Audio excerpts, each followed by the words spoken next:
Welcome back to another edition of Coffee Time with TD. Move over, Rover, and let TD take over. Happy Monday. I hope you had an absolutely magnificent weekend. I have to share something with you that happened to me yesterday at Walgreens because it was traumatic. And it was one of those traumatic things where you don't know what to do or say. You just kind of freeze, right? And it's not like somebody called you a name or cursed at you or something like that. It's so traumatic where you just freeze.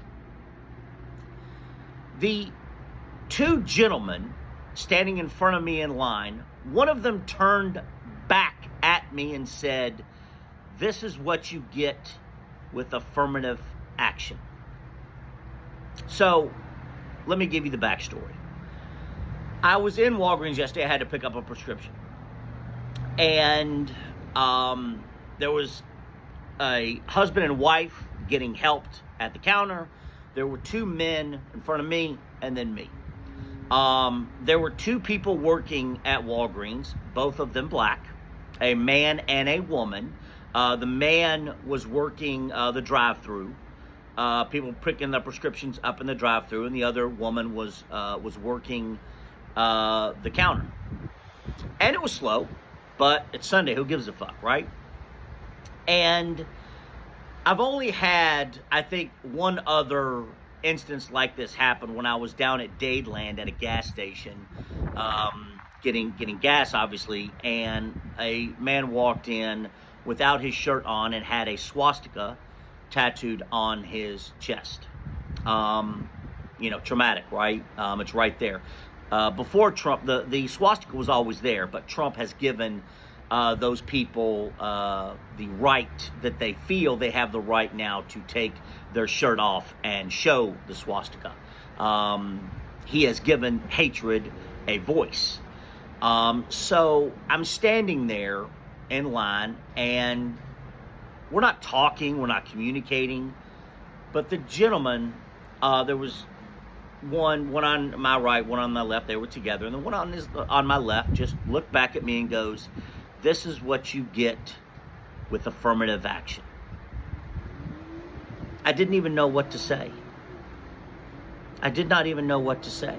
And it's not like, right, you look at me and I'm wearing a Confederate flag or a MAGA hat or something like that.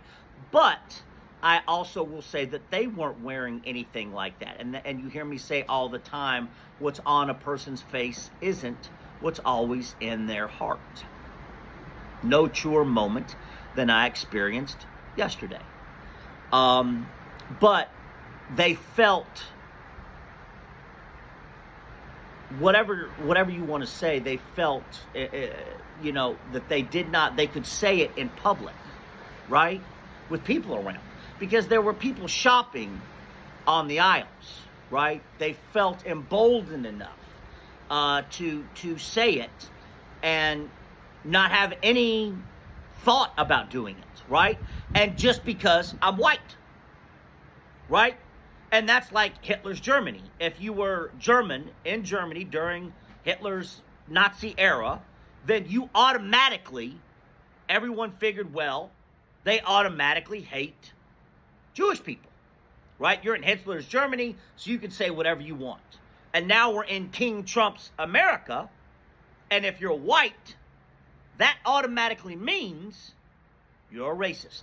You're a bigot. Because that's the only thing it was. I'm white.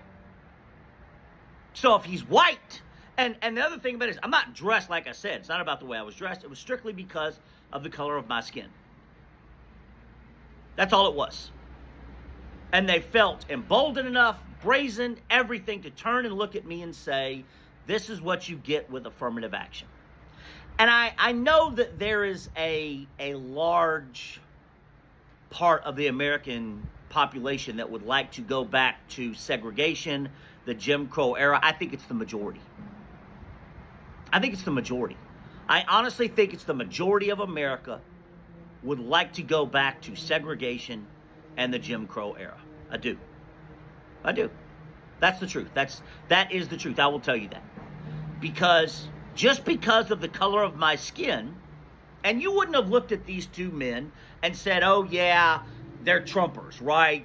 You can look at them and what they're wearing, and they look like they just stepped out of the movie Deliverance, all that shit. No. What's on a person's face isn't always what's in their heart. And they felt perfectly fine with people being around, shopping, all types of things to say, this is what you get with affirmative action. And I am almost certain that the two people working there heard that. And my heart breaks for them. This is America.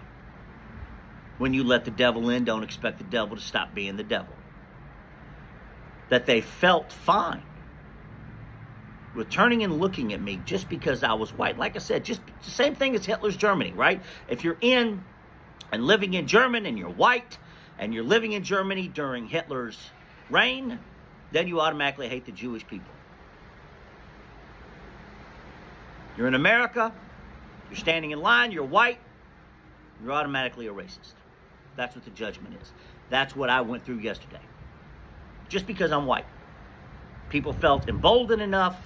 Yeah, he's got to be a racist. Right? He has to be. He's white. That's America.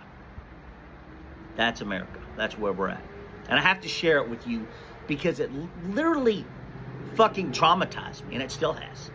And because it's a freeze moment, right? It's a freeze moment where you don't know what to say or do, right? Because it's like, oh my God, that just happened.